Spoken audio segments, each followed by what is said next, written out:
The conference room fell silent as I walked in. Eyes darted away from mine, conversations hushed to whispers. I slid into my usual seat, the one I'd earned after 6 years of climbing the corporate ladder, and opened my laptop. Before we jump, back in, tell us where you're tuning in from. And if this story touches you, make sure you're subscribed, because tomorrow, I've saved something extra special for you. The quarterly review meeting was about to start, but something was off. The air felt heavy, charged with unspoken words. My boss, Richard, wouldn't meet my gaze. My teammate Janice, usually warm and chatty, suddenly found her coffee cup fascinating. Then came the tap on my shoulder. "Emma, can I see you in my office?" Richard's voice was tight, professional. The kind of tone reserved for clients you're about to lose or employees you're about to cut. I followed him down the hallway, my heels clicking against marble floors I'd walked 1,000 times before. The same floors I'd paced at midnight finishing projects, the same halls I'd sprinted through to make deadlines. He closed the door behind me and with a sigh that seemed rehearsed, delivered the words that would change everything. "We have to let you go, effective immediately." I stood there, still holding my notebook, pen poised midair. What? Why? The question felt ridiculous coming out of my mouth. My department's numbers were up 37% this quarter. My client retention was perfect. My team respected me. Richard shuffled some papers on his desk. "There have been concerns about your ethics, allegations that you've been sharing confidential client information with competitors." My stomach dropped. "That's absurd. I would never—" "We've seen the emails, Emma." He slid a folder across his desk. Inside were printouts of emails I'd supposedly sent, offering company secrets in exchange for a position elsewhere. They looked real. My signature, my email format. But I'd never written them, never sent them, never even thought about betraying the company I'd helped build. "These are fake," I said, my voice surprisingly steady for someone whose world was imploding. "Someone fabricated these." Richard's expression was a mix of disappointment and disbelief. "Security will escort you to clear your desk." I walked out without another word, my mind racing through possibilities, through enemies, through motives, until it landed, with crystal clarity, on a name. A face. A betrayal that ran deeper than business. My own brother, Daniel. Growing up with Daniel was like living in the shadow of a supernova. He was 2 years older, infinitely more charming, and effortlessly successful at everything he touched. While I studied until my eyes burned, he breezed through exams. While I carefully saved my allowance, he somehow always had more without trying. Our parents never noticed the disparity, or if they did, they chalked it up to natural differences. "Daniel's just good with people," Mom would say. "He has that special something," Dad would add with pride. I didn't resent him for being who he was. Not at first. I admired him, tried to learn from him, wanted nothing more than his approval.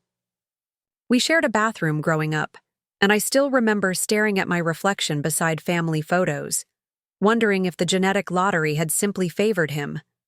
Same brown eyes, same wavy hair, same last name, Carson. But somehow, he wore it all. Better. When I got my first job at Meridian Marketing, it was largely on my own merit. A business degree from State University, internships I'd fought for, and a portfolio I'd built working nights and weekends. Daniel was already making waves at his own firm, Nova Digital, a company that had started small but was growing rapidly under the leadership of its founder, Patrick Winters.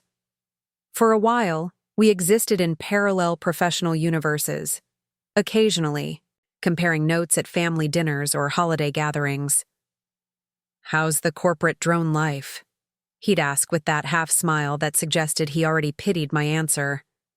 I'd respond with measured updates about my promotions, my growing responsibilities, the trust I was building. He'd counter with stories about the wild west of startup culture, the the flexible hours, the innovative approaches that made traditional marketing firms like mine seem dinosauric. It was all friendly rivalry, until Patrick Winters decided to retire and named Daniel as his successor. Suddenly, my brother wasn't just successful, he was powerful. Nova Digital and Meridian Marketing weren't direct competitors. We occupied different spaces in the ecosystem, but we occasionally pitched for the same clients. That's when things began to change. Daniel's congratulatory calls about my promotions stopped.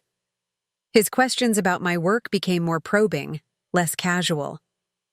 At Thanksgiving dinner the year he took over as CEO, he cornered me in the kitchen while I was refilling my water glass. "So, Emma, I heard Meridian's pitching for the Sunstream account next week." His tone was casual, but his eyes were sharp, assessing. "You know I can't discuss that, Dan." I moved to step around him, but he shifted, blocking my path. "Come on, we're family. Just between us. What angle are you taking? Their renewable division or the consumer side?" I looked at him, really looked at him, and something in his expression made me uneasy. "Neither. I'm taking the not discussing client business with the competition angle." He laughed, hands up in mock surrender. "Just making conversation. Sis, don't be so uptight. It's not like I need your insights anyway." 2 weeks later, Meridian lost the Sunstream pitch to Nova Digital. Using an approach suspiciously similar to the one I'd outlined in confidential documents that never left my laptop. Except when I'd worked on them at home during a weekend, our parents had invited us both over for Dad's birthday. I confronted Daniel by phone, careful to keep my accusation vague enough that it couldn't backfire if I was wrong. "That was quite a coincidence. Your pitch to Sunstream." "What can I say?" His voice was honey smooth. "Great minds think alike. Or maybe just one great mind, and someone who follows its lead." I should have seen it then, the pattern that was forming.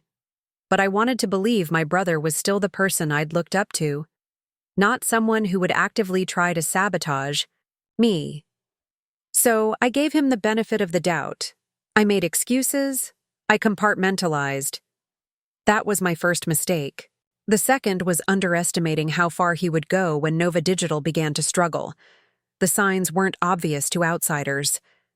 Daniel maintained the charismatic, confident facade that had always defined him. But I knew the industry. I could read between the lines of their quarterly reports, see the client roster shrinking, notice how their once innovative campaigns were becoming derivative. Nova was losing its edge, and Daniel was feeling the pressure. Meanwhile, I had hit my stride. At Meridian, I'd been promoted to senior director, managing our largest accounts and a team of 12. My methods weren't flashy, but they were effective. My clients trusted me. My colleagues respected me. For the first time in my life, I wasn't competing. With Daniel's shadow, I was casting my own light.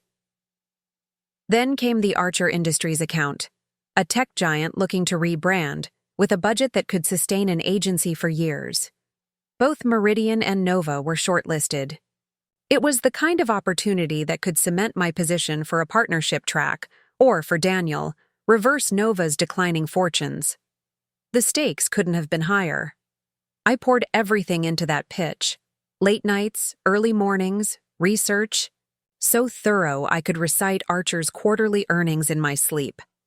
My team was energized, unified by the collective understanding that this account could define our careers. 2 days before the final presentation, I felt confident, prepared, ready. Preparing and narrating this story took us a lot of time, so if you are enjoying it, subscribe to our channel. It means a lot to us. Now back to the story. That evening, my phone lit up with a text from Daniel. "Good luck with Archer. Heard you've been working hard on it." Something about the message felt off, but I dismissed the unease. "Thanks," I replied. "May the best pitch win." I didn't. Know then that he had already ensured that wouldn't happen. The day after I was fired, I sat in my apartment surrounded by cardboard boxes that security had packed for me. My plants, my awards, the framed photo of my team after we'd won Agency of the Year, all unceremoniously stuffed between layers of bubble wrap. My phone rang constantly. Colleagues expressing shock, friends offering support, recruiters already circling. I answered none of them. Instead, I drove to my parents' house, where Sunday dinner was a weekly tradition neither Daniel nor I often missed. I needed to see his face when I confronted him. Needed to know for certain. Mom opened the dagger, enveloping me in a hug that smelled like home and her signature perfume. Emma, we weren't expecting you so early. Everything okay? She studied my face with the intuition only mothers possess. Is Daniel here yet? I asked, shrugging off my coat. In the den with your father. They're watching the game. Her hand caught my wrist as I moved to walk past her. Emma, what's going on? You look different. I forced a smile. Just work stress, Mom. I'll tell you about it later. Daniel didn't look up when I entered the den, his eyes fixed on the screen where athletes moved in synchronized chaos. Dad nodded a greeting, then returned his attention to the game. I stood there, waiting, the weight of what I knew pressing against my chest until I couldn't hold it in anymore. I got fired yesterday, I announced to the room. Dad's head whipped. Around, the game instantly forgotten. What? Why would they fire you? You're their top performer. Daniel's reaction was more measured. He muted the TV, turned slowly, his expression a perfect blend of surprise and concern. That's awful, Em. What happened? The performance was flawless, except for his eyes. They were calculating, assessing my knowledge, my suspicions, my next move. In that moment, I knew with absolute certainty that my brother had orchestrated my downfall. Someone sent fake emails from my account, I said, watching him carefully. Emails offering confidential information to competitors. Emails that cost me my reputation, my career, and 6 years of my life. Dad looked confused. That's ridiculous. They can't possibly think you would do something like that. They had evidence, I continued, my eyes never leaving Daniel's. Very convincing evidence that someone with technical knowledge and access to my personal information could have fabricated. A flicker of something, worry, pride, crossed Daniel's face before he composed himself. That's horrible. Do you have any idea who would do that to you? The audacity of his question ignited something in me. Not the hot, quick anger I expected, but something colder, more determined. This wasn't just professional sabotage.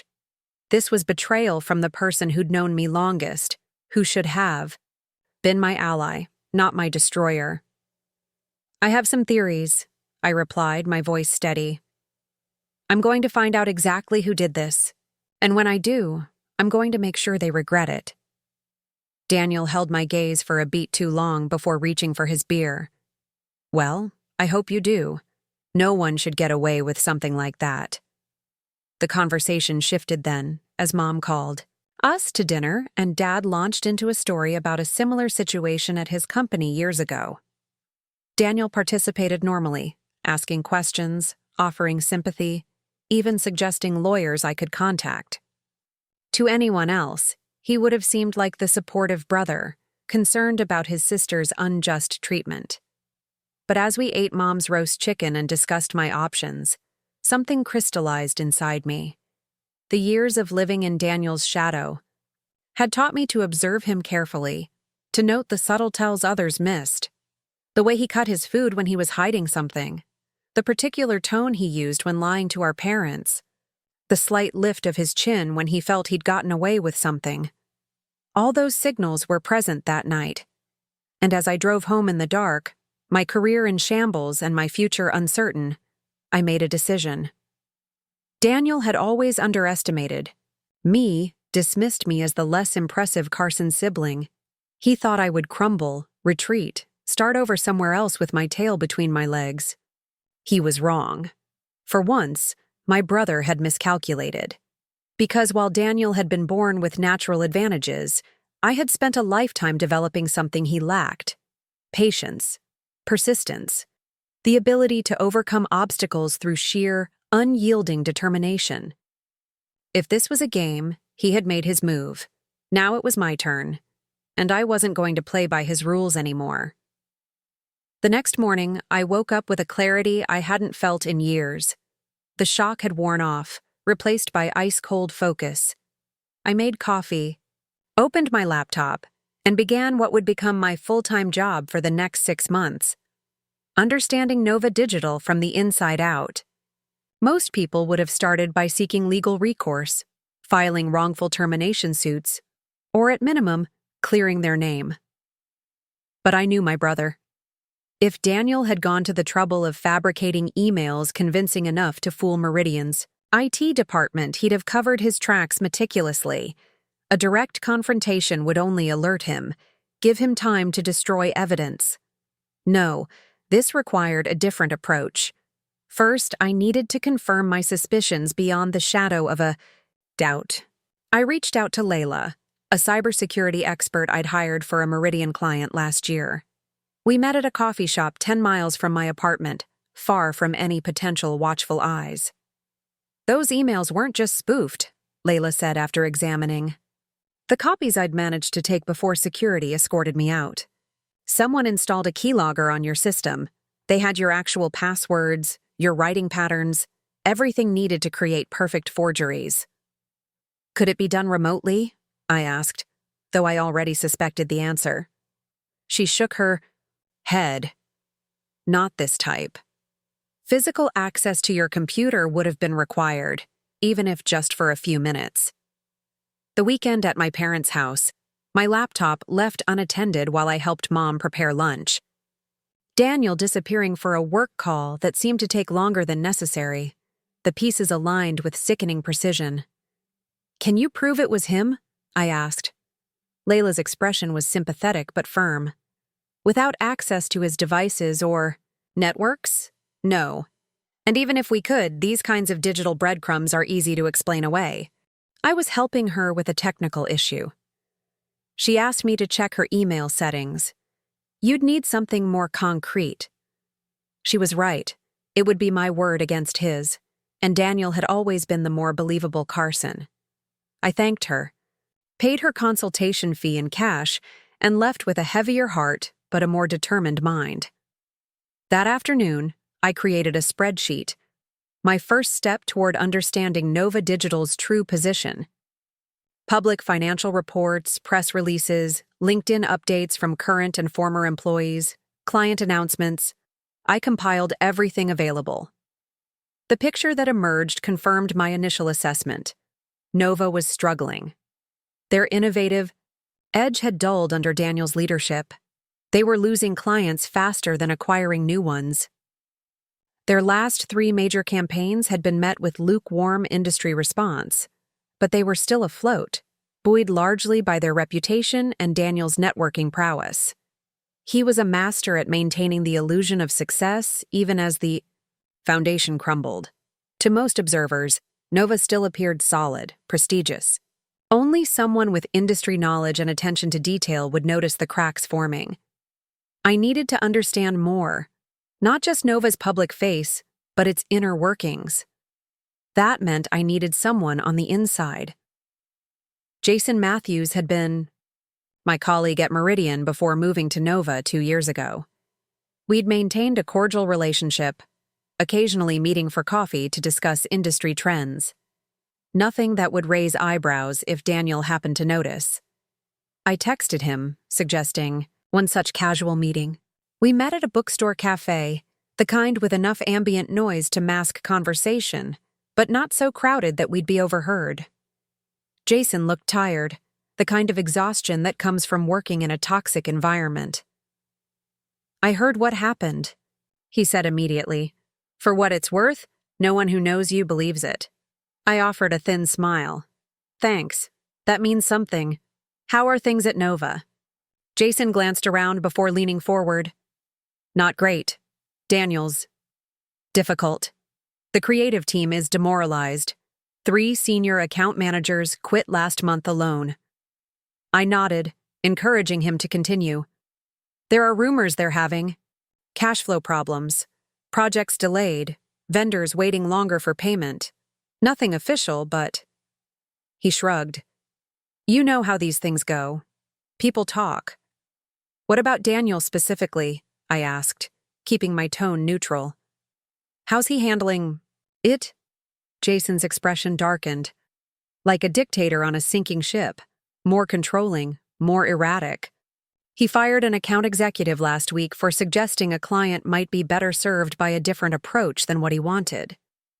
None of this surprised me, but hearing it confirmed fueled my resolve. If someone were interested in Nova's situation, hypothetically, where would they look for leverage? Jason studied me for a long moment. Emma, what are you planning? Just gathering information, I replied smoothly. Professional curiosity. He clearly didn't believe me, but after another pause, he spoke quietly. 3 things. First, their lease on that fancy downtown office is up for renewal in 4 months, and the building owner is hiking rates significantly. Second, they're overextended on promises to Teleris Tech, their biggest remaining client. And third, he hesitated, Patrick Winters still owns 30% of the company. That last piece of information was unexpected. Patrick had founded Nova, built it from nothing, then supposedly handed the reins completely to Daniel upon retirement. But if he'd retained a significant ownership stake... Is Patrick still involved at all? I asked. Jason shook his head. Not operationally. He moved to Arizona, plays golf, collects classic cars. But I've heard Daniel complain about having to manage him, whatever that means. The conversation shifted to safer topics after that, but my mind was already racing with possibilities. As we parted ways, Jason caught my arm. Whatever you're thinking of doing, be careful, he warned. Daniel may be struggling, but he's still dangerous when cornered. I nodded, thanked him for his concern, and walked away with my next target, clearly in mind, Patrick Winters. Finding Patrick wasn't difficult. A man of his stature leaves digital footprints, charity event photos, car club memberships, property records. What was challenging was approaching him without arousing suspicion. If Daniel caught wind that I was speaking with his mentor and partial owner of his company, any element of surprise would be lost. I created a pretext. Patrick was known for his collection of vintage Porsches, frequently exhibiting them at car shows across the Southwest. As it happened, one such exhibition was scheduled in Scottsdale the following weekend. I booked a flight, a hotel room, and spent the intervening days learning enough about classic cars to hold a convincing conversation. The exhibition was held at an upscale resort, the kind with perfectly manicured lawns and staff who seemed to anticipate needs before they arose. I spotted Patrick immediately, tall, silver-haired, deeply tanned from Arizona living, examining the engine of a gleaming silver 1955 Porsche 550 Spyder. I approached casually, admiring the vehicle with genuine appreciation. Beautiful machine, I commented. The 550 Spyder was revolutionary for its time. Patrick looked up, pleased by the informed observation. Indeed it was. Not many young people recognize that. My father restored vintage cars, I lied smoothly. I grew up learning to appreciate the classics. We fell into easy conversation. About the exhibition, about various models on display, about the craftsmanship rarely seen in modern vehicles. Patrick was knowledgeable and passionate, eager to share his expertise with someone who appeared interested. I played my role carefully, engaged, but not overly so, knowledgeable enough to keep pace but leaving room for him to educate me. Only after 30 minutes of building rapport did I subtly steer the conversation toward his professional background. Besides cars, what field were you in before retirement? Advertising and digital marketing, he replied. Founded a firm called Nova Digital. Perhaps you've heard of it? I feigned slight recognition. I think so. Aren't they based in Boston? That's right. He nodded, pleased. Built it from nothing, ran it for 22 years before passing the torch to a promising young man I mentored. Still keep an eye on it from a distance, though I try not to meddle. I nodded thoughtfully. It must be difficult to fully let go of something you created. Something flickered across his face. Regret? Concern? Before he masked it with a smile. At times. But retirement has its compensations. He gestured toward the cars surrounding us. We exchanged business cards before parting ways, mine listing a fabricated position at a real marketing consultancy firm. If you're ever interested in discussing cars or marketing, I offered, I'd be happy to continue our conversation. I just might take you up on that, Patrick replied. It's refreshing to meet someone who appreciates both the art of automobiles and the nuances of business. 3 days later, he called. Not to discuss cars, but to ask if we might meet for lunch the next time I was in Arizona. I enjoyed our conversation, he said, and I've been thinking about some aspects of the marketing world I rarely get to discuss these days. I agreed readily, suggesting I could fly out the following week. Actually, I added, as if it had just occurred to me, I'm curious about your experience founding and eventually passing on your company. I'm researching succession planning for a client project. Patrick hesitated only briefly. I suppose I could share some insights, though I must admit, that particular transition has had its complications. That was all I needed to hear, the confirmation that all was not well between Patrick and Daniel.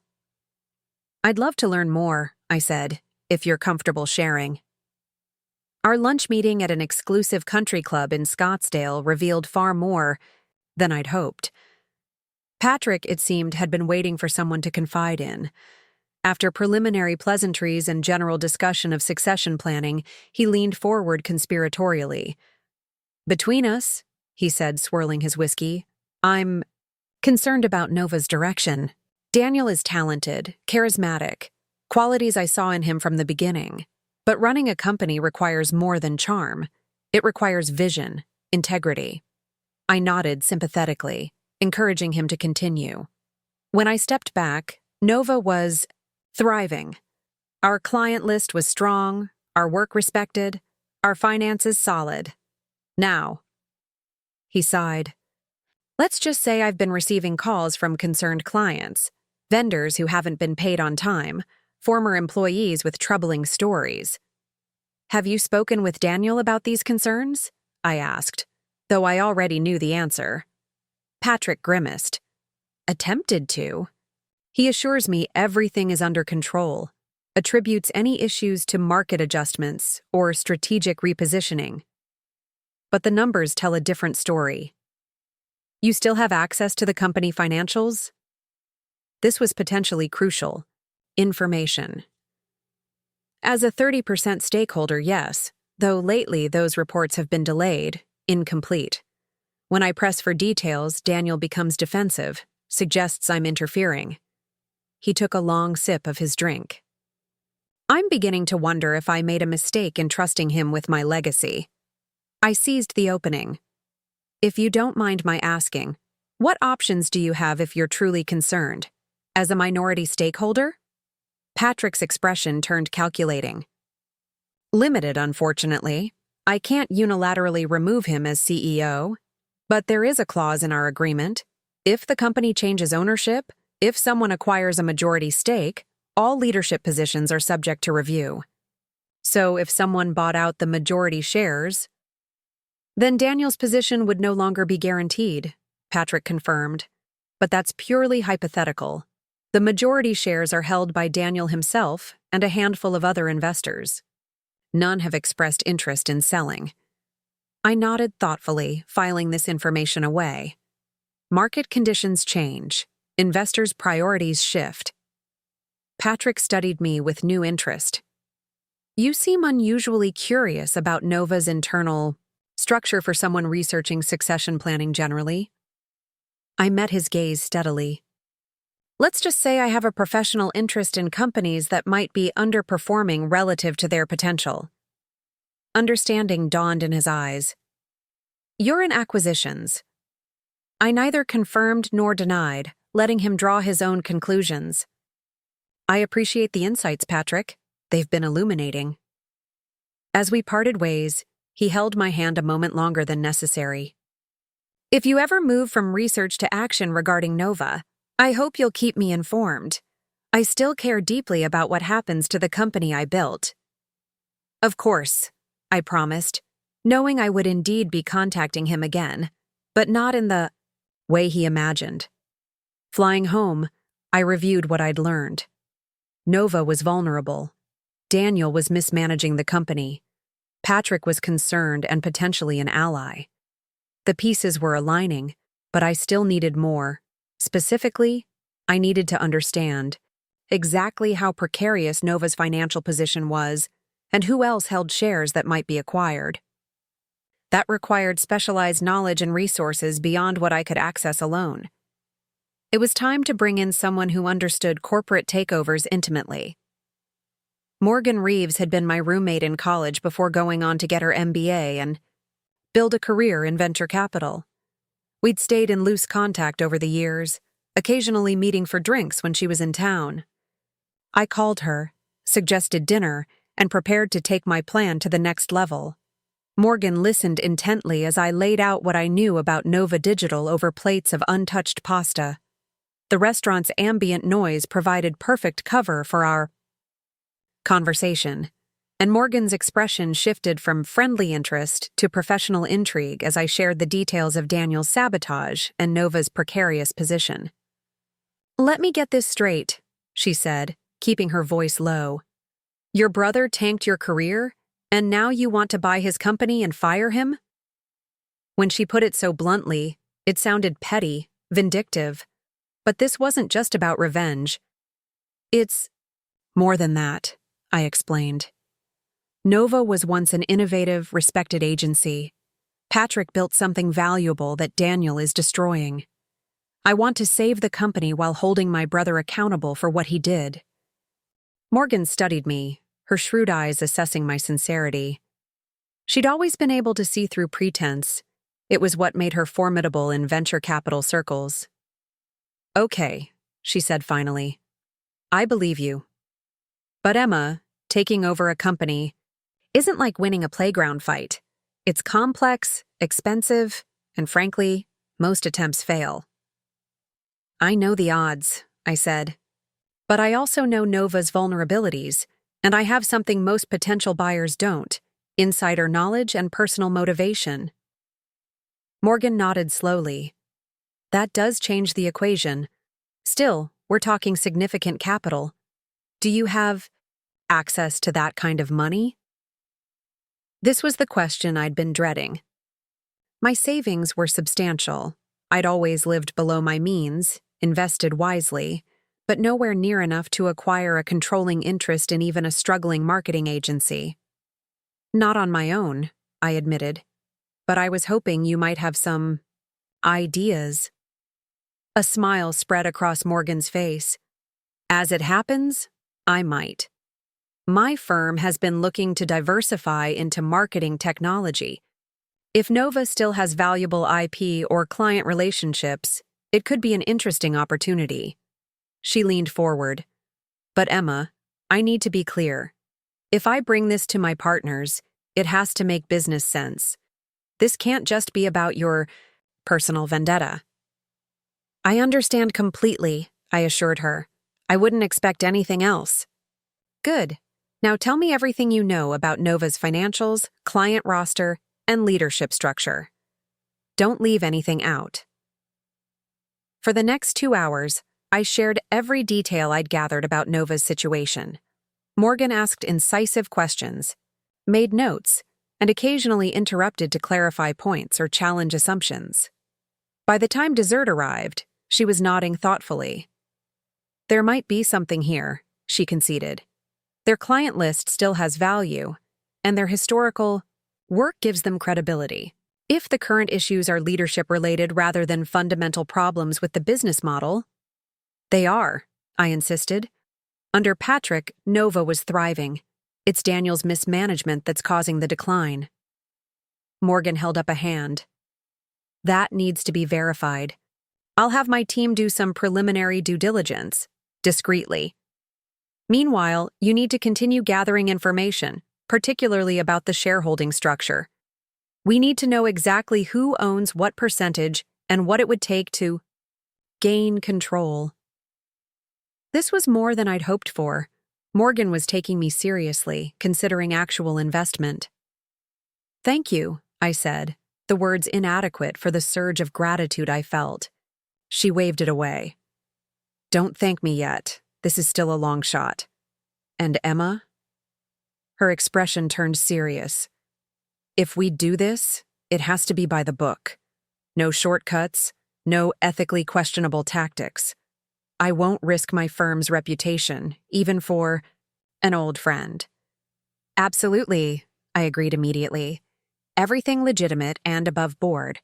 As we parted ways outside the restaurant, Morgan gave me a searching look. Are you sure you want to do this?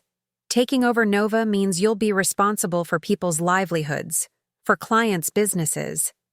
It's not just about getting back at Daniel. I know, I said quietly, and I'm ready for that responsibility. I've been ready for years. She nodded once, decisively. I'll call you in a week. True to her word, Morgan called exactly 7 days later. My team's initial assessment is encouraging, she said without preamble. Nova's fundamentals are stronger than their current performance indicates. The client relationships are solid, the historical work is respected, and the issues seem primarily tied to recent leadership decisions. My heart quickened. So your firm is interested? Conditionally, Morgan replied. We need more detailed information before making any firm commitment. Specifically, we need to understand the exact shareholding structure and any potential paths to acquiring control. This was the challenging part. Such information wasn't publicly available for a private company like Nova. I'd need to find someone with access to the cap table, the document showing who owned what percentage of shares. I'll figure it out, I promised. My first thought was to approach Patrick again. As a significant stakeholder, he would have this information. But I hesitated.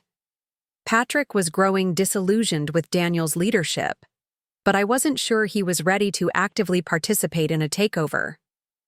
I needed someone with access but fewer emotional attachments. The answer came unexpectedly. While scrolling through LinkedIn to identify potential contacts within Nova, I noticed Andrea Westfield had recently updated her profile. She'd been Nova's CFO for the past 4 years, but according to her profile, she'd left the company just 3 weeks ago. The timing was suspicious, right around when Jason had mentioned Nova's cash flow problems. A departed CFO could be exactly the source I needed, someone with intimate knowledge of Nova's finances and ownership structure, but no current loyalty to the company. The challenge would be approaching her without raising alarms. I crafted a carefully worded message, positioning myself as a former Meridian executive exploring new opportunities in the industry. I suggested coffee to network and share perspectives, intentionally vague but professional. To my surprise, Andrea responded within hours, agreeing to meet. We arranged to meet at a quiet cafe in Cambridge, far from both Meridian and Nova offices. Andrea arrived precisely on time, dressed in the polished, conservative style of a financial executive. She was younger than I'd expected, probably mid-30s, with shrewd eyes that assessed me immediately. After brief introductions and small talk, she cut to the chase. I appreciated your message, Emma, but let's be honest. This isn't a general networking meeting, is it? You worked at Meridian until recently, and now you're interested in Nova specifically. I'm curious why. Her directness was refreshing. I decided to match it, though carefully. You're right. I'm interested in Nova's current situation. I understand things have been challenging there recently.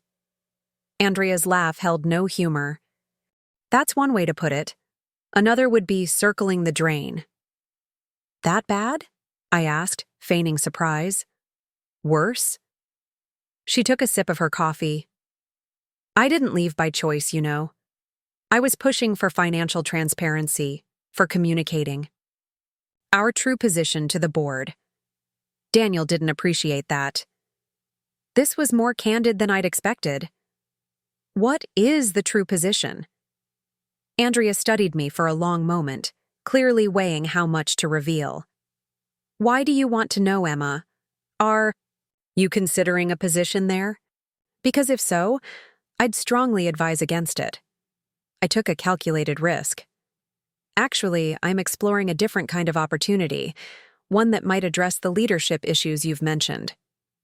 Understanding dawned in her eyes. You're looking at acquisition. I nodded once, not elaborating further. Andrea sat back, thinking. Interesting. Very interesting. She drummed her fingers on the table. I signed an NDA when I left, so there are limits to what I can share. But I will say this: Nova's problems are fixable with the right leadership. The company has value that isn't being realized under current management. I believe that, I said. And I'd approach any acquisition with the intention of revitalizing the company, not dismantling it. That's good to hear. She hesitated, then seemed to make a decision. I can't give you specific financial details, but I can tell you about the ownership structure. It's not confidential.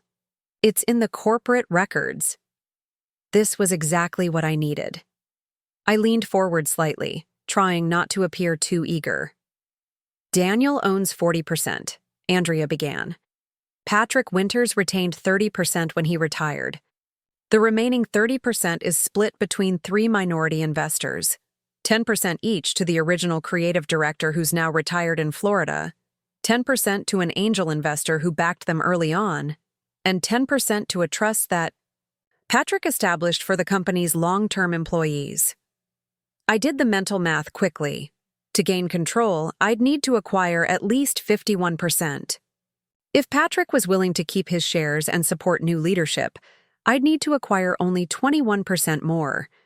Daniel's 40% wouldn't be enough to maintain control. What about preemptive rights? I asked, referring to provisions that would give existing shareholders the right to purchase shares before they could be sold to outside parties. Andrea looked impressed by the question. The minority shareholders have them, but there's a carve-out. If an offer is made for more than 20% of the company at once, it bypasses the preemptive rights process. This was crucial information. It meant a direct approach to the minority shareholders was possible. Any chance you have contact information for these minority shareholders? I asked, trying to sound casual. Andrea smiled knowingly. I thought you might ask that.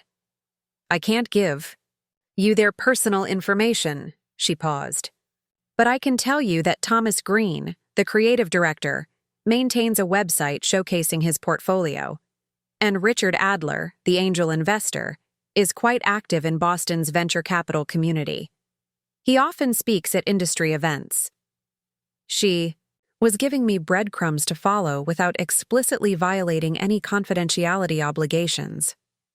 Clever. Thank you, I said sincerely. This is incredibly helpful. Just one more thing, Andrea added, her expression serious. Daniel isn't just mismanaging the company. He's taking active steps that could permanently damage its value, alienating key clients, losing top talent, even considering selling off the company's proprietary campaign management software to cover short-term cash needs. If you're serious about this, you should move quickly. The urgency in her voice was concerning. How quickly? Based on the burn rate when I left and the client situations I was aware of, 3 months, maybe 4 before the damage becomes irreversible. This timeline was tighter than I'd anticipated. I'd need to accelerate my plans significantly. As our meeting concluded, Andrea surprised me with a parting comment. "I hope you succeed, Emma. Not just for your sake, but for all the good people still at Nova who deserve better leadership." I thanked her again and left with a renewed sense of purpose and pressure. The clock was ticking. Back at my apartment, I immediately began researching Thomas Green and Richard Adler. Green was easy to find. His portfolio website included an email address for potential clients. Adler was more challenging, but as Andrea had suggested, he was active in the venture capital community. I found him listed as a panelist at an upcoming investor conference in Boston. I drafted a careful email to Green, introducing myself as a marketing executive interested in discussing potential opportunities related to Nova Digital. For Adler, I registered for the investor conference, planning to approach him in person. While waiting for Green's response, I called Morgan to update her on what I'd learned. She was encouraged by the ownership structure information. "This makes acquisition more feasible," she confirmed. "If we could secure those minority stakes and potentially get Patrick Winters on board, we could take control without needing to buy out Daniel directly, which he would almost certainly refuse." "That's my thinking as well," I agreed. "I'm already making contact with the minority shareholders." "Good. My partners are interested enough to authorize a formal due diligence process, but we'll need access to internal documents before making any firm commitment." This was the chicken and egg problem of acquisitions. We needed internal information to commit to the purchase, but wouldn't get access to that information until we were further along in the process. "I'm working on it," I assured her. "In the meantime, can your team prepare a preliminary offer structure? Something we could present to the minority shareholders to gauge interest?" "We can. Based on our market analysis and the public information available, we're thinking a valuation of around $2 million for the entire company. That's significantly below what Nova would have been worth in its prime, but reflective of its current situation." The number shocked me. Even at this reduced valuation, acquiring sufficient shares would require more capital than I'd anticipated. "And your firm is prepared to invest that amount?" "Potentially, yes. Though we'd prefer to structure it as a partnership. We'd provide the majority of the capital, but we'd want you to have skin in the game as well, both financially and professionally. We'd expect you to take a leadership role post-acquisition." This made sense. Venture capital firms typically wanted their investments managed by people with both expertise and personal investment in the outcome. "I understand. I'm prepared to commit both capital and leadership." "Good. There's one more thing, Emma." Morgan's tone turned cautious. "Given your history with Daniel and the circumstances around your departure from Meridian, we'd need to be extremely careful about how we position your involvement. Any hint that this is personally motivated could create legal complications." She was right. If Daniel could paint this as a vindictive action rather than a legitimate business decision, it could derail everything. "What do you suggest?" "For now, stay in the background. Let my firm be the face of any initial approaches. Once we've made progress, we can introduce you as a strategic partner with industry expertise." It wasn't ideal. I wanted Daniel to know exactly who was taking his company, but it was prudent. Agreed. 2 days later, Thomas Green responded to my email, expressing curiosity about what opportunities I might be referring to. I arranged a video call, planning to be more direct with him than I had been initially with Andrea. Green turned out to be a grandfatherly figure with silver hair, and the casual confidence of someone who'd achieved enough success to no longer need to prove himself. After brief pleasantries, I explained my interest in potentially acquiring shares in Nova Digital.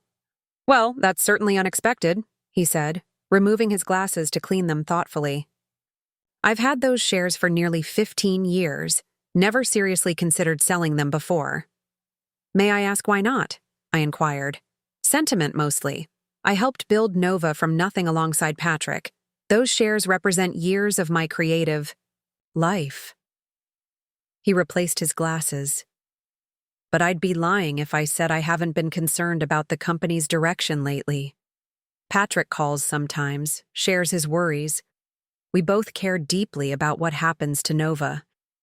This was encouraging. That's exactly why I'm interested. I believe Nova has unrealized potential that could be revitalized with the right leadership. Green studied me with interest. And you believe you're that leadership? I do, I said confidently. I have the industry experience, the vision, and the backing of investors who share my belief in Nova's potential. Green leaned back in his chair. Patrick always had a good eye for talent. What does he think of your interest? I chose my words carefully. We've had preliminary discussions. He shares concerns about Nova's current trajectory and is open to solutions that would preserve the company's legacy and value. This wasn't quite true yet, but it wasn't entirely false either. Patrick had expressed concerns and was clearly open to change, though we hadn't specifically discussed my involvement. Green nodded slowly. I'd want to speak with Patrick before making any decisions, and I'd need to understand your vision for Nova. What would you do differently? This was my opportunity to demonstrate that I wasn't just seeking revenge, but had a legitimate business plan. I outlined my assessment of Nova's strengths, its historical reputation, its established client relationships, its proprietary campaign, management software, and my ideas for rebuilding its innovative edge and financial stability. Green listened attentively, occasionally asking insightful questions that revealed his deep understanding of the industry despite his retirement. When I finished, he nodded thoughtfully. You've clearly given this considerable thought. I appreciate that. He paused. I'm not making any commitments today, but I'm open to continuing the conversation. What specifically are you proposing? My investment partners are preparing a formal offer, I explained. We'd like to acquire your 10% stake as part of a larger acquisition of controlling interest. The offer would be based on a fair market valuation, with potential for additional consideration if certain performance metrics are achieved post-acquisition. In other words, if you succeed in turning Nova around, I'd share in some of that. Success? Exactly, I confirmed. We believe that aligns everyone's interests appropriately. Green seemed satisfied with this approach. Send me the formal offer when it's ready. I'll review it and discuss it with Patrick. No promises, but I'm genuinely interested. This was as much as I could hope for at this stage. One potential minority shareholder engaged, one more to approach at the upcoming conference, and then the critical conversation with Patrick Winters. The pieces of my plan were falling into place, faster than I'd dared hope. Soon, Daniel would learn that being underestimated was my greatest advantage, and his most fatal mistake. The investor conference was held at the Hyatt Regency in downtown Boston, a sleek glass building overlooking the harbor. I dressed carefully that morning, a charcoal gray suit, minimal jewelry, hair pulled back in a sleek ponytail. Professional, confident, but not flashy. The kind of appearance that said I belonged in rooms where million-dollar decisions were made.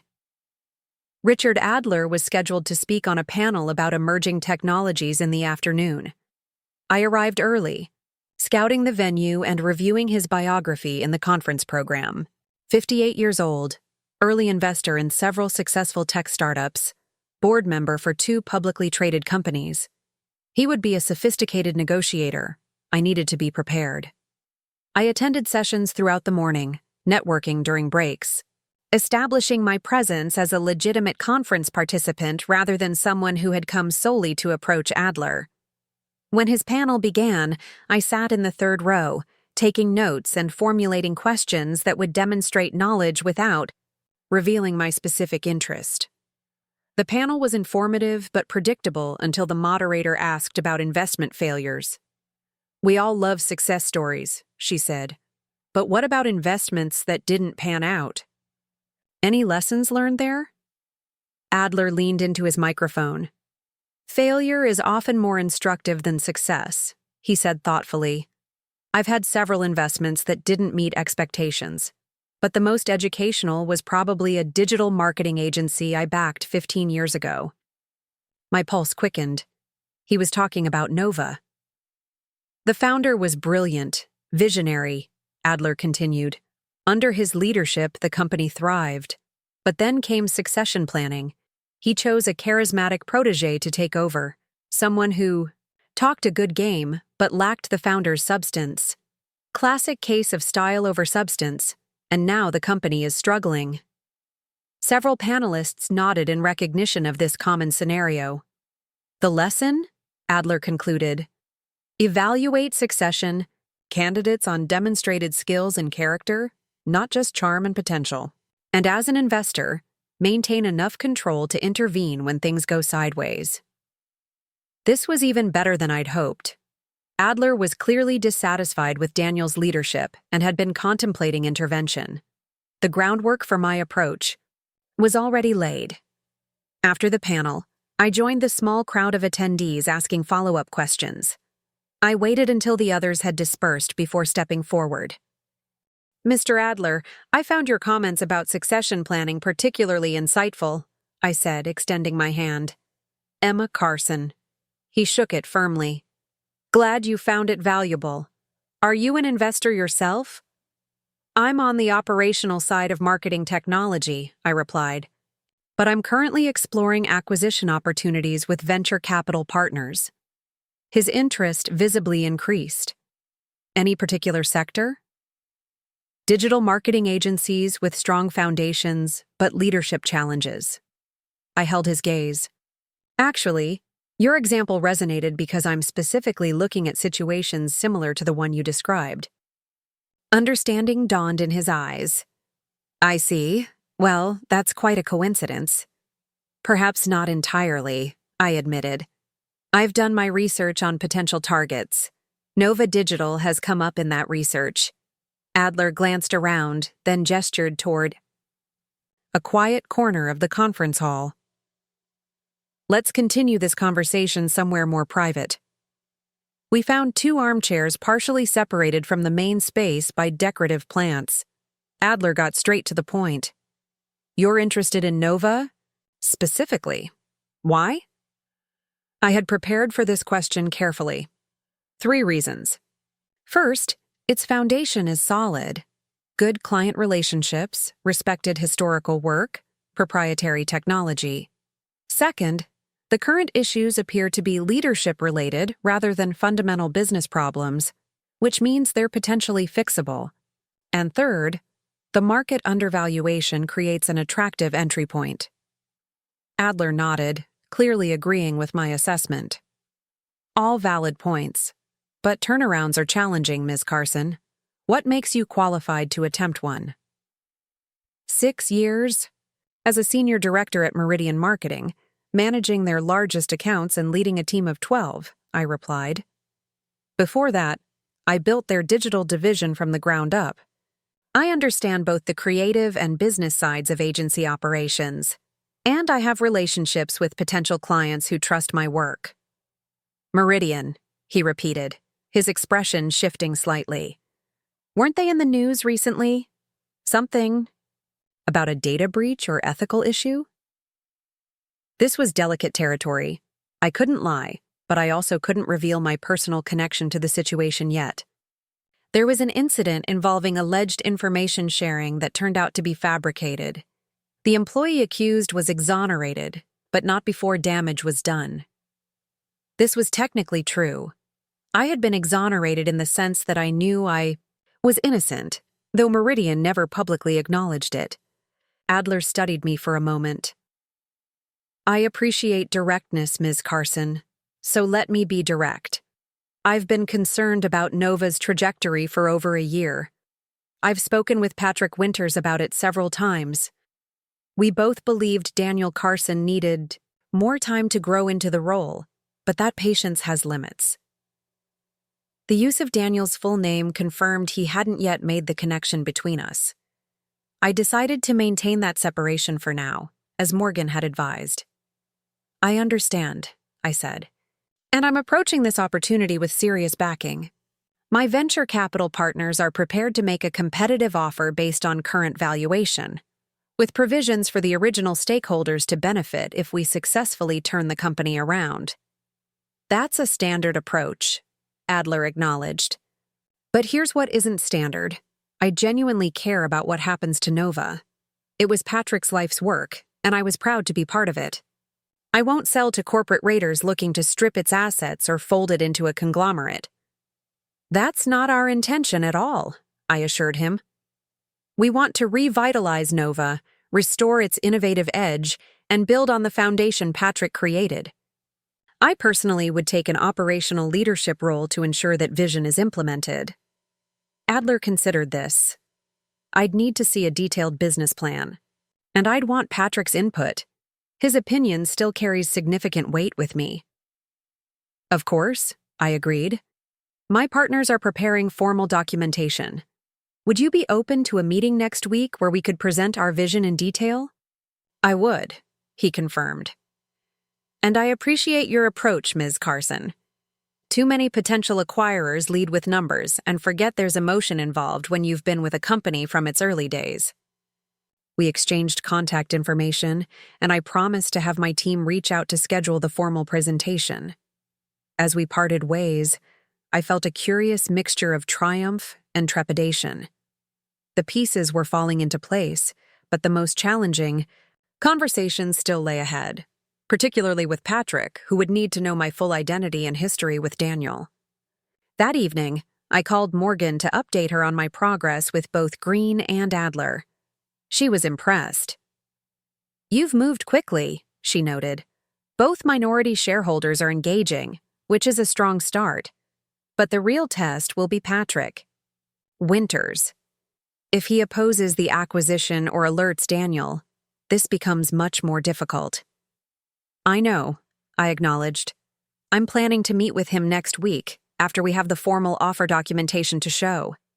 I'll have to tell him everything, including who I am and what Daniel did." Morgan was silent for a moment. "That's risky. His loyalty to Daniel might outweigh his concerns about the company." "It's a calculated risk," I agreed. "But I believe Patrick values Nova's legacy more than his loyalty to Daniel at this point, and he deserves the truth before making any decisions." "Your call," Morgan conceded. "Meanwhile, my team will have the formal offer documentation ready by Tuesday. Standard structure, cash payment based on current valuation with earn-out provisions tied to performance metrics over the next 3 years. That gives the existing shareholders upside potential if the turnaround succeeds." "Perfect," I said. "Send it as soon as it's ready. I'll review it before sharing with Green and Adler." The following Tuesday, Morgan's team delivered as promised. The offer was professionally prepared, technically sound, and compelling for minority shareholders looking for an exit. I scheduled meetings with Green and Adler for Thursday, giving them time to review the documentation beforehand. And I arranged to meet Patrick on Friday, a conversation I was simultaneously eager for and dreading. Green's response to the formal offer was positive. After reviewing the documentation thoroughly, he had only minor questions about the earn-out structure, which were easily addressed. "I'm inclined to accept," he said during our video call. "Assuming Patrick is on board, have you spoken with him yet?" "I'm meeting with him tomorrow," I replied. "I'll update you afterward."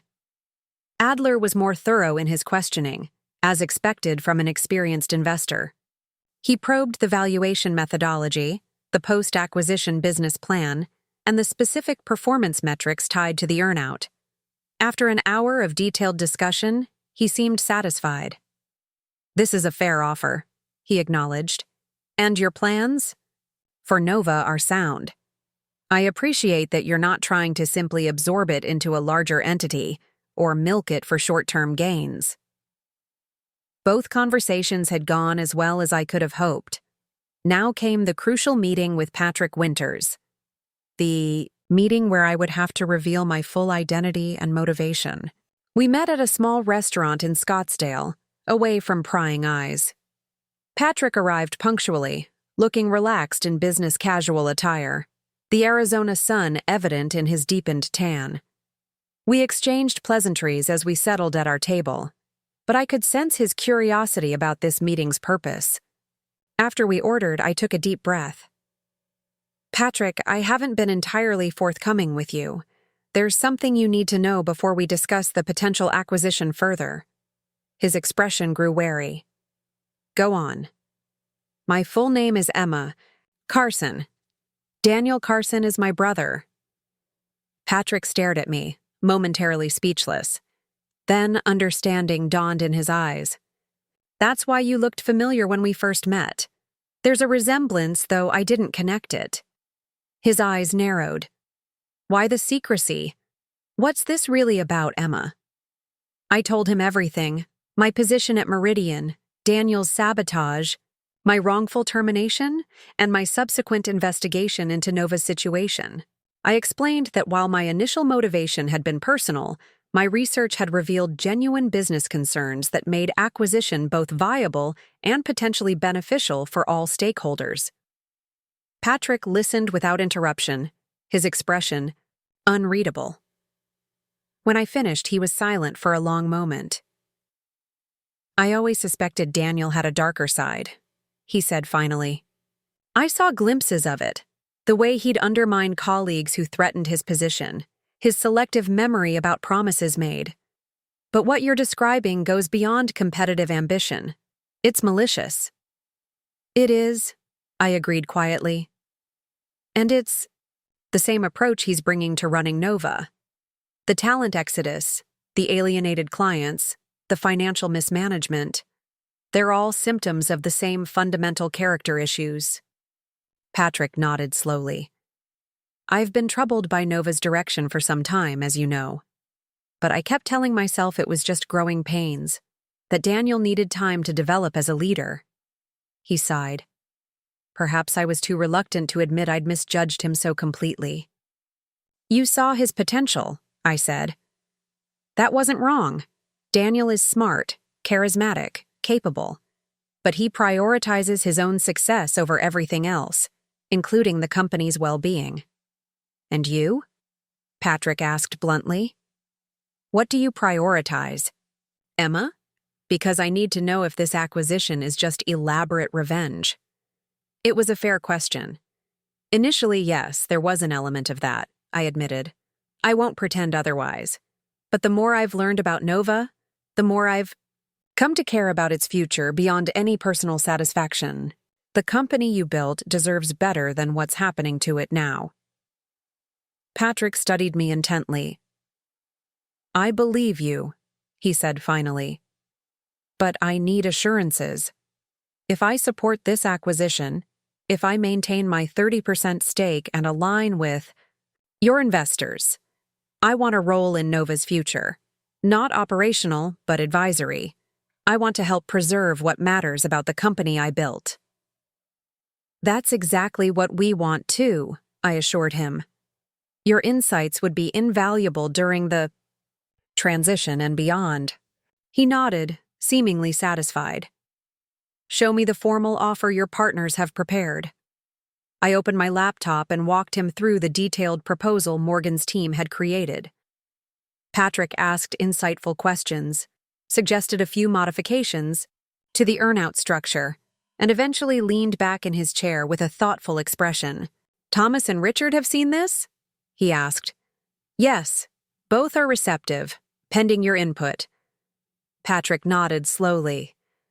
I never imagined Nova's future would take this turn, but perhaps it's fitting. A company should evolve, adapt. Sometimes that means new leadership. He extended his hand across the table. I'm in, Emma. Let's rebuild Nova together. With Patrick's support secured and the minority shareholders ready to proceed, everything was in place. The next week was a whirlwind of legal documentation, signatures, and financial transfers. Morgan's firm provided the capital as promised, while I contributed a significant portion of my savings to maintain a meaningful ownership stake. Patrick kept his 30%, Green and Adler sold their combined 20%, and we acquired The 10% held by the employee trust through a fair offer that included substantial earnout potential. That gave us 60%, controlling interest in Nova Digital. Daniel still owned 40%, but it was no longer enough to control the company's direction. And as Patrick had noted during our discussions, the company bylaws gave the majority shareholders the right to appoint key executives, including the CEO. Everything was executed with perfect legal precision.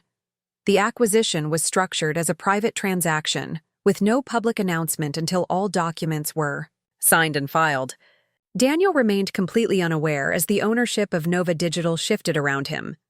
The final legal documents were signed on a Thursday afternoon.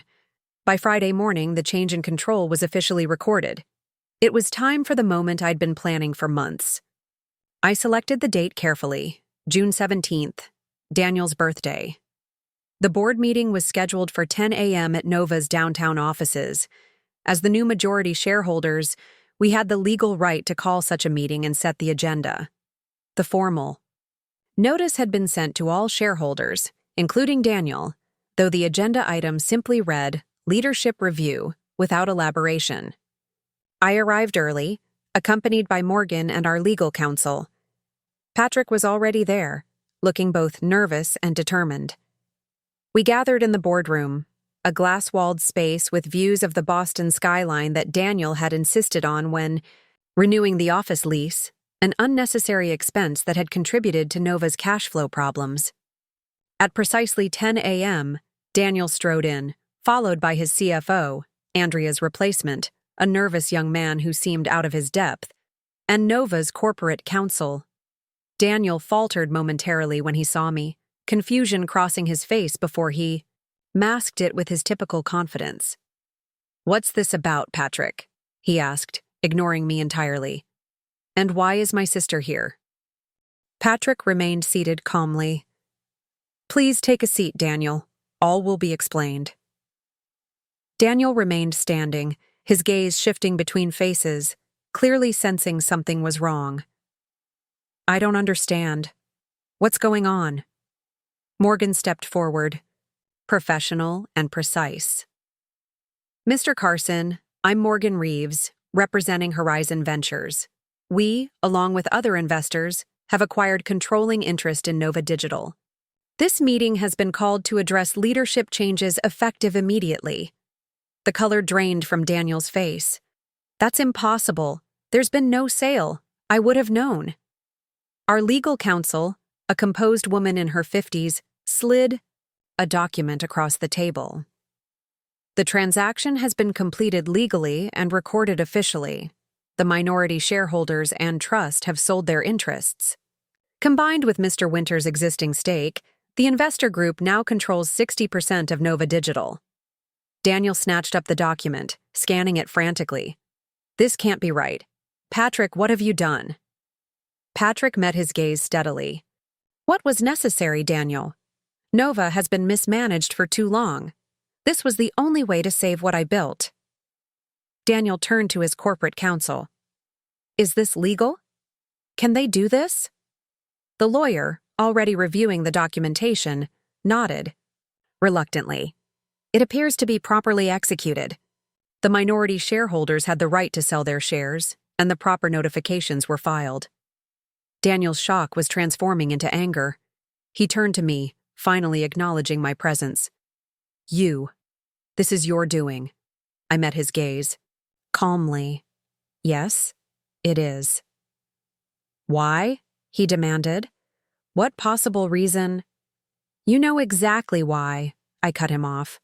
"The fabricated emails, the sabotage that cost me my job, my reputation." His eyes widened slightly, confirmation enough of his guilt, before he attempted to recover. "I don't know what you're talking about. You're delusional." "Save it, Daniel," I said quietly. "Everyone in this room knows what you did. But this isn't just about personal revenge. It's about saving a company that you're systematically destroying through mismanagement and self-serving decisions." Daniel looked around the table desperately, searching for an ally and finding none. "So what happens now?" he asked, his voice tight with suppressed rage. You fire me on my birthday? Is that the plan? How petty. Yes, I said simply. That's exactly the plan. Effective immediately, you are removed as CEO of Nova Digital. Your employment is terminated. You retain your 40% ownership, stake, but operational control passes to the new management team. And who would that be? He sneered. You? The sister who could never measure up? The sister you underestimated, I corrected him. The board has appointed me as interim CEO, with Patrick serving as chairman. Daniel laughed bitterly. You'll run this company into the ground within months. Perhaps, I acknowledged, but Nova's current trajectory under your leadership already has it headed for bankruptcy, according to your own financial reports. The clients you've alienated, the talent you've driven away, the cash reserves you've depleted, all point to failure. We're simply changing course before it's too late. Morgan stepped forward again. Mr. Carson, you'll find a severance agreement, prepared by our legal team. It's generous considering the circumstances. I suggest you review it with your counsel. Daniel ignored her, his eyes locked on mine. This isn't over, Emma. Actually, it is, I replied. You have until the end of the day to clear out your office. Security will escort you to ensure no company assets leave the premises. It was the same procedure he had subjected me to at Meridian, the humiliation of being watched while packing personal belongings, the walk of shame past curious colleagues. Poetic justice. Daniel looked around the room once more, perhaps hoping for some last-minute reversal of fortune.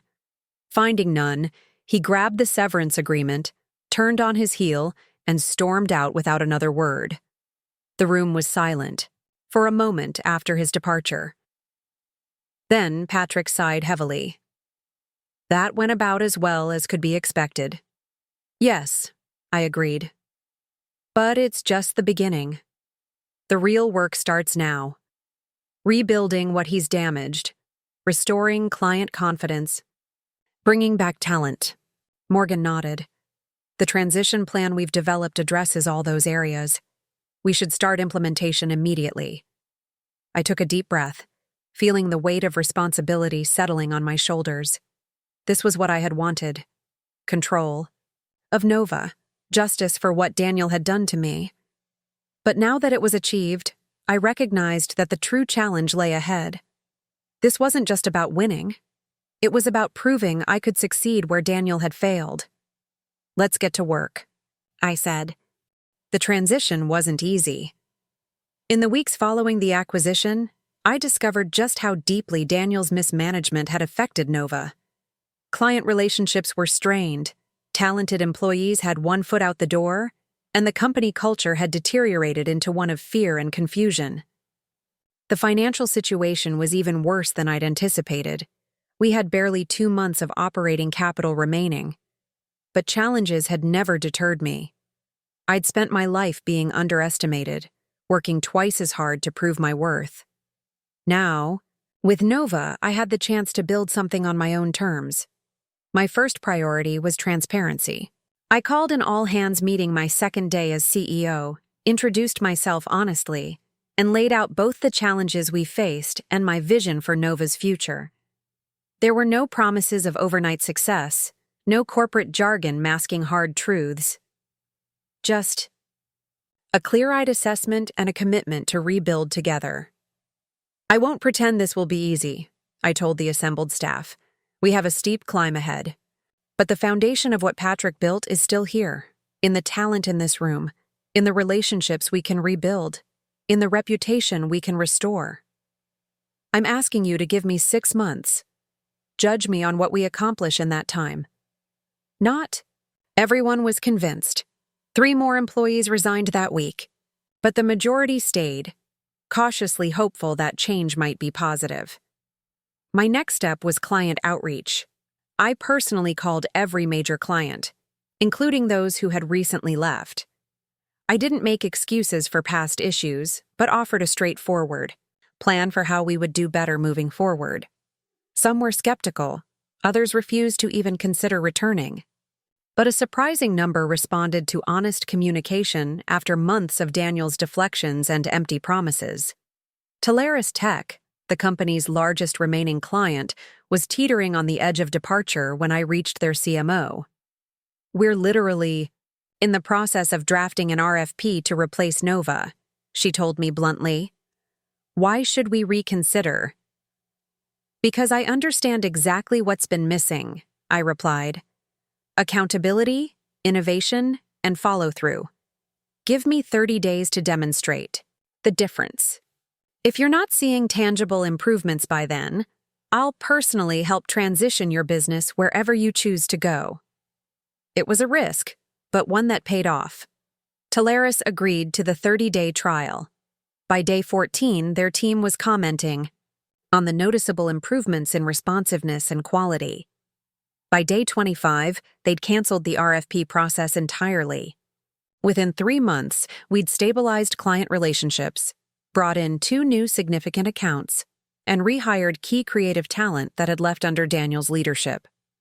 The company culture was slowly shifting from toxic to collaborative as employees realized their ideas were genuinely valued.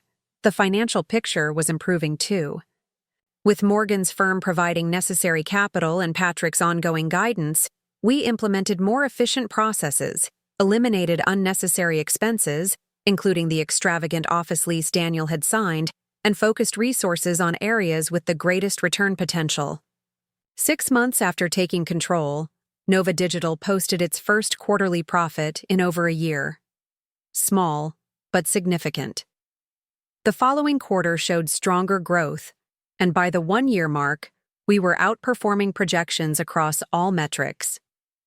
Green and Adler were delighted with the earn-out payments they received, while Patrick beamed with pride during board meetings. I rarely thought about Daniel during those busy months of rebuilding. I heard through industry contacts that he'd tried to start his own agency, but struggled to gain traction without Nova's reputation behind him. Apparently, his charm wasn't enough when clients asked for references or examples of successful leadership. 1 year to the day after the acquisition, I received an unexpected message. Daniel wanted to meet.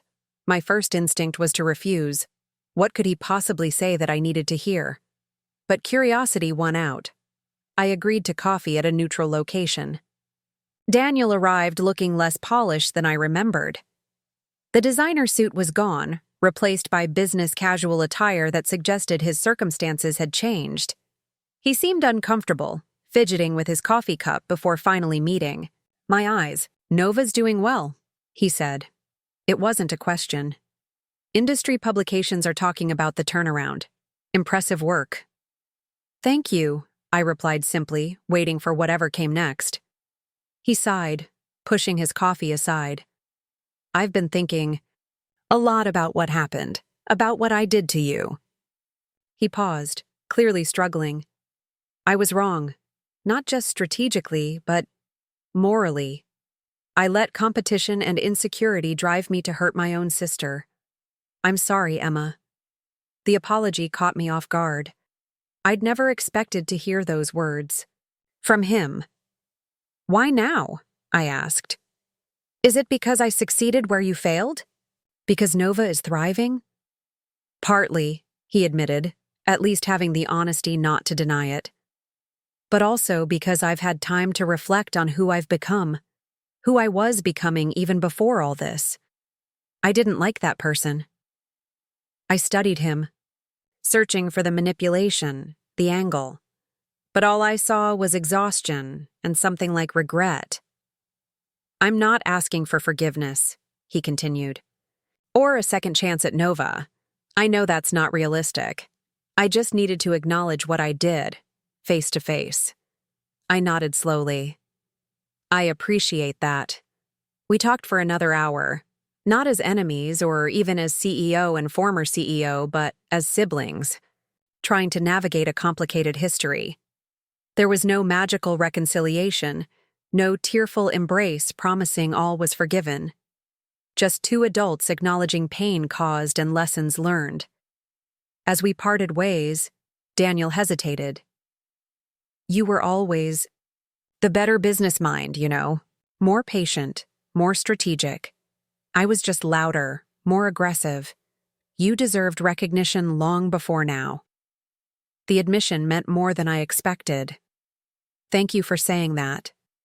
Walking back to Nova's new offices, a practical, modern space, that reflected our reinvented identity. I felt a surprising sense of closure. The victory I'd achieved wasn't just about proving Daniel wrong or even saving Nova. It was about finally stepping into my own power without apology or hesitation. Under my leadership, Nova Digital continued its upward trajectory.